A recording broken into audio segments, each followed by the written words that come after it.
Russia Ukraine സമാധാന ചർച്ചകൾ എപ്പോൾ വേണമെങ്കിലും നടക്കാമെന്ന വാർത്തകൾ കുറച്ച് ദിവസങ്ങൾക്ക് മുൻപ് വന്നിരുന്നു. ഇപ്പോൾ അതിന്റെ അടുത്ത ഘട്ടമായി നിരവധി സംഭവങ്ങളാണ് നടക്കുന്നത്. ഹംഗേരിയുടെ പ്രധാനമന്ത്രി വിക്ടർ ഓർബൻ ക്രെംലിനിലെത്തി ഒരു പ്രധാനപ്പെട്ട കൂടിക്കാഴ്ച നടത്തി. അതുമാത്രമല്ല, ഏറ്റവും പ്രധാനപ്പെട്ട കാര്യമായി നമ്മൾ കാണാൻ പോകുന്നത് പുടിൻ നേരിട്ട് നൽകിയ മുന്നറിയിപ്പാണ്. സമാധാന ചർച്ച ഉക്രൈൻ അംഗീകരിക്കുമോ ഇല്ലയോ എന്നുള്ളത് അവരുടേതായ തീരുമാനം. എന്നാൽ ഉക്രൈനിലേക്ക് റഷ്യ എന്തിനാണ് കടന്നു കയറിയത് എന്നതിന്റെ പ്രധാനപ്പെട്ട കാരണം ഡീനാസിഫിക്കേഷൻ ആണ്. ഉക്രൈനിൽ അവശേഷിക്കുന്ന അവസാനത്തെ നാസിയെ പോലും ഞങ്ങൾ വേട്ടയാടും എന്നാണ് പുടിൻ ഇപ്പോൾ നൽകിയ വലിയൊരു മുന്നറിയിപ്പ്. ഇതിനെ വളരെ പ്രധാനപ്പെട്ട കാര്യമായി കാണുകയാണ്. ഇത് സംബന്ധിച്ച വിവരങ്ങളും കൂടാതെ യുദ്ധഭൂമിയിൽ ചില പ്രധാനപ്പെട്ട അപ്ഡേറ്റ്സ് എല്ലാം ഈ വീഡിയോയിലൂടെ വിശദമായി അറിയാം.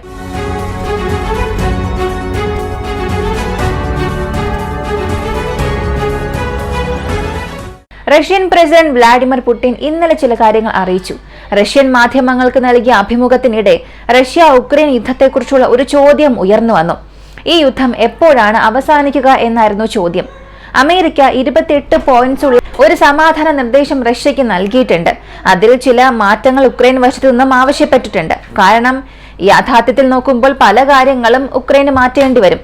ഭൂമി നഷ്ടപ്പെടുത്തുന്നത് ഉക്രൈന് വലിയ ആഘാതം തന്നെയാണ്. അതിനാൽ അവർക്കുണ്ടാകുന്ന ആശങ്കകളെ അംഗീകരിക്കാൻ അമേരിക്കയ്ക്ക് ബാധ്യതയുണ്ട്. അതിനാൽ ചില മാറ്റങ്ങൾ വരുന്നതും ന്യായമാണ്, അത് പ്രായോഗികമാണ്. ഇത് സംബന്ധിച്ച ഒരു ചോദ്യം പുടിനോട് ചോദിക്കപ്പെട്ടു. അമേരിക്കയുടെ സമാധാന നിർദ്ദേശം റഷ്യക്ക് എന്ത് തരത്തിലുള്ള ഗുണമാണ് ചെയ്യുക? അത് ഗുണകരമാണെങ്കിൽ റഷ്യ എന്തിന് ഇത്ര കഠിനമായി യുദ്ധം ചെയ്യുന്നു? ഇത് ആദ്യമേ ചെയ്താൽ മതിയായിരുന്നല്ലോ. ഇങ്ങനെയൊക്കെയായിരുന്നു ചോദ്യം. എനിക്കിതിൽ ഇഷ്ടപ്പെട്ട ഒരു കാര്യം, പാശ്ചാത്യ മാധ്യമങ്ങൾ സാധാരണ പുടിനെയും റഷ്യയും കാണിക്കുന്ന ഒരു രീതിയാണ്. അവിടെ പ്രസ് സ്വാതന്ത്ര്യം ഇല്ല എന്നൊക്കെ അവർ കാണിക്കും. പക്ഷേ മറ്റ് പല രാജ്യങ്ങളുമായി താരതമ്യം ചെയ്യുമ്പോൾ റഷ്യയിൽ വളരെയധികം ഒരു പ്രസ് സ്വാതന്ത്ര്യമുണ്ട്. ഇതിന് പല ഉദാഹരണങ്ങളുണ്ട്. പുടിനോട് ചോദിച്ച ഈ ഒരു കടുത്ത ചോദ്യം തന്നെ അതിന് തെളിവാണ്. പിന്നെ പല രാജ്യങ്ങളിലും ഇത്തരത്തിലുള്ള ചോദ്യങ്ങൾ പുറത്തുപോലും വരില്ല. പുടിൻ ഇതിന് നൽകിയ മറുപടി ഇങ്ങനെയായിരുന്നു: അമേരിക്കയുടെ സമാധാന നിർദ്ദേശത്തിലെ ഭൂരിഭാഗവും റഷ്യയുടെ ലക്ഷ്യങ്ങളെ നിറവേറ്റുന്നതാണ്. അതുകൊണ്ടാണ് ഞങ്ങൾ ഇതിനെ അടുത്ത ഘട്ടത്തിലേക്ക് കൊണ്ടുപോകാൻ ശ്രമിക്കുന്നത്. റഷ്യ ഈ സമാധാന ചർച്ചയിൽ നിന്നും പുറന്തള്ളാൻ ഉക്രൈൻ ശ്രമിച്ചുകൊണ്ടിരിക്കുന്നു. പക്ഷെ അത് റഷ്യക്ക് വേണ്ടതല്ല. റഷ്യ ഈ യുദ്ധം ആരംഭിച്ചതിന്റെ എല്ലാ പ്രധാനപ്പെട്ട കാരണങ്ങളും ഈ 28 പോയിന്റ്സ് കരാറിൽ ഉൾപ്പെടുത്തിയിട്ടുണ്ട്.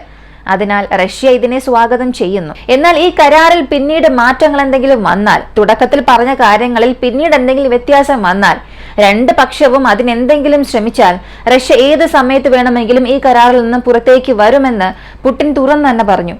കൂടാതെ റഷ്യയുടെ അന്തിമ ലക്ഷ്യം ഉക്രൈനിലെ ഡീനാസിഫിക്കേഷൻ പൂർത്തിയാക്കുന്നതാണ് എന്നും അദ്ദേഹം വ്യക്തമാക്കി. ഡീനാസിഫിക്കേഷൻ എന്താണെന്ന് ഇപ്പോൾ ചോദിച്ചാൽ, നിയോ നാസിസം എന്ന ഒരാശയം ഇന്ന് നിലനിൽക്കുന്നുണ്ട്. രണ്ടാം ലോക മഹായുദ്ധകാലത്ത് നാസിസം എത്ര വലിയ രീതിയിൽ വളർന്നു, ലോകത്തിൽ എത്ര വലിയ നാശം വരുത്തി എന്നുള്ളതൊക്കെ ചരിത്രത്തിൽ നമ്മൾ പഠിച്ചിട്ടുണ്ട്. അന്ന് ജീവിച്ചവർ അത് നേരിൽ കണ്ടതാണ്. ഇന്നും അതേ ചിന്താഗതിയിൽ പ്രവർത്തിക്കുന്ന നിയോനാസികൾ ഉക്രൈനിൽ വ്യാപിച്ചു കൊണ്ടിരിക്കുകയാണ്. ഈ നിയോനാസിസത്തിന്റെ പ്രധാനപ്പെട്ട ലക്ഷ്യം റഷ്യയെ തകർക്കലാണ് എന്നുള്ളതാണ് റഷ്യയുടെ വാദം. കാരണം ഇന്നത്തെ നിയോനാസികൾക്ക് ആദ്യ ശത്രു യഹൂദർ എന്ന് പറയാൻ കഴിയില്ല. ഏറ്റവും ആദ്യത്തെ ശത്രു അവർക്ക് റഷ്യക്കാരാണ്. രണ്ടാം ലോക മഹായുദ്ധത്തിൽ നാസിസത്തിനെതിരെ യുദ്ധത്തിൽ ശക്തമായി പോരാടിയത് സോവിയറ്റ് യൂണിയൻ ആയിരുന്നു. അതിന്റെ പൈതൃകമായ റഷ്യ ഇന്നും അവരുടെ ലക്ഷ്യമായി തന്നെ തുടരുന്നു. ഇതൊക്കെ റഷ്യക്ക് വലിയ ഭീഷണിയായി മാറിയിരുന്നു. അവരുടെ നിലനിൽപ്പിനെയും സംരക്ഷണത്തെയും ചോദ്യം ചെയ്യുന്ന ഒന്നാണിത് എന്ന് റഷ്യ പറയുന്നു. ഈ നിയോനാസിസം ഉക്രൈനിൽ വളരുന്നത് അല്ലെങ്കിൽ യൂറോപ്യൻ ഭൂഖണ്ഡം മുഴുവനും വ്യാപിക്കുന്നത് തടയുക, അതാണ് റഷ്യയുടെ പ്രധാന ലക്ഷ്യം. ഉക്രൈനിൽ ആരെല്ലാം നാസി ആശയത്തെ പിന്തുണയ്ക്കുന്നു എന്നുള്ളത് ഞങ്ങൾക്ക് വ്യക്തമായി അറിയാം. അവരിൽ ഒരാളെ പോലും ഞങ്ങൾ വെറുതെ വിടില്ല. അവസാനത്തെ നിയോനാസിയെ നിഷ്ക്രിയമാക്കപ്പെടുന്നതുവരെ ഈ യുദ്ധം നിർത്തില്ല. ഇതായിരുന്നു പുടിന്റെ ഒരു വെളിവായ മുന്നറിയിപ്പ്. അപ്പോ നാസിസം പിന്തുടരുകയാണെങ്കിൽ ഒരിക്കലും റഷ്യ നിങ്ങളെ വിടില്ല. റഷ്യയുടെ നോട്ടത്തിൽ നിന്നും നിങ്ങൾക്ക് ഒരിക്കലും ഒളിച്ചോടാനും കഴിയില്ല. ഇതാണ് റഷ്യ പൊതുവെ പ്രഖ്യാപിച്ചത്. ഇതൊക്കെ ഇങ്ങനെ ഒരു വശത്ത് നടക്കുമ്പോൾ ദിമിത്രി പെസ്കോവ് ഒരു പ്രധാനപ്പെട്ട പ്രസ്താവന നൽകി. ഉക്രൈൻ ഇതിൽ പല കാര്യങ്ങളും മാറ്റം വരുത്താൻ ശ്രമിക്കും, അത് ഉറപ്പ്. കൂടാതെ ഈ സമാധാന ശ്രമത്തെ സബോട്ടേജ് ചെയ്യാനും സാധ്യതയുണ്ട്. കാരണം റഷ്യയും അമേരിക്കയും ഈ യുദ്ധം അവസാനിപ്പിക്കണമെന്ന് ആഗ്രഹിക്കുന്നു. എന്നാൽ യൂറോപ്യൻ യൂണിയനിലെ ചില ശക്തികളാണ് ഉക്രൈൻ ഈ യുദ്ധം തുടരാൻ സമ്മർദ്ദം ചെലുത്തുന്നത് എന്നും പെസ്കോവിന്റെ ആരോപണം. എന്റെ അഭിപ്രായത്തിൽ ട്രംപിന്റെ ഭരണകൂടം വന്നതിനു ശേഷം അമേരിക്കയുടെ നിലപാട് റഷ്യയ്ക്കൊപ്പം എന്നത് പല സംഭവങ്ങളും തെളിയിച്ചിട്ടുണ്ട്. അങ്ങനെയിരിക്കെ ഉക്രൈൻ ഇനിയും ഈ യുദ്ധം നീട്ടാൻ ശ്രമിച്ചാൽ അമേരിക്കയുടെ പിന്തുണ അവർക്ക് നഷ്ടമാകും. ഇടയ്ക്ക് 3 ദിവസത്തെ ഒരു ഇന്റലിജൻസ് ഇൻപുട്ട് നിർത്തിയത് കൊണ്ട് പോലും ഉക്രൈന് വലിയ പ്രയാസം അനുഭവപ്പെട്ടു. പെസ്കോവിന്റെ മറ്റൊരു പ്രസ്താവനയും ഇവിടെ ശ്രദ്ധേയമാണ്. സെലൻസ്കി ഈ സ്ഥാനത്ത് നിന്നും മാറണം, ഉക്രൈൻ കീഴടങ്ങണം. ഈ 2 നിബന്ധനകൾ ഉക്രൈൻ നിറവേറ്റിയാൽ റഷ്യ അടുത്ത ഘട്ടത്തിൽ ആയുധ വിരാമത്തെയും സമാധാനത്തിനും തയ്യാറാകും എന്ന് അദ്ദേഹം പറഞ്ഞു. നിയോ നാസിസത്തിന് എതിരെയുള്ള പോരാട്ടത്തിൽ ഇപ്പോൾ സെലൻസ്കിയെയും റഷ്യ ഉൾപ്പെടുത്തിയിരിക്കുകയാണ്. ഈ ഒരു വിഷയത്തിൽ റഷ്യ ഒരു വിട്ടുവീഴ്ചയും ചെയ്യില്ല. നാസിസം എന്ന വാക്ക് വന്നു, അല്ലെങ്കിൽ സെലൻസ്കി അതുമായി ബന്ധപ്പെടുത്തിയാൽ തന്നെ ഒന്നുകിൽ അദ്ദേഹത്തെ ന്യൂട്രലൈസ് ചെയ്യുക, ഇതായിരിക്കും റഷ്യയുടെ ഏറ്റവും പ്രധാനപ്പെട്ട ലക്ഷ്യമായി മാറുക. അല്ലെങ്കിൽ ആ ഒരു സ്ഥാനത്ത് അവർ ഉണ്ടാകാനേ പാടില്ല. ഉക്രൈനും നിങ്ങൾക്കും യാതൊരു ബന്ധവും ഇല്ല എന്ന രീതിയിൽ പൂർണ്ണമായും അവരെ സൈഡ് ലൈൻ ചെയ്യാനുള്ള ഒരു സൂചന ഇത് മാറിയിരിക്കുകയാണ്.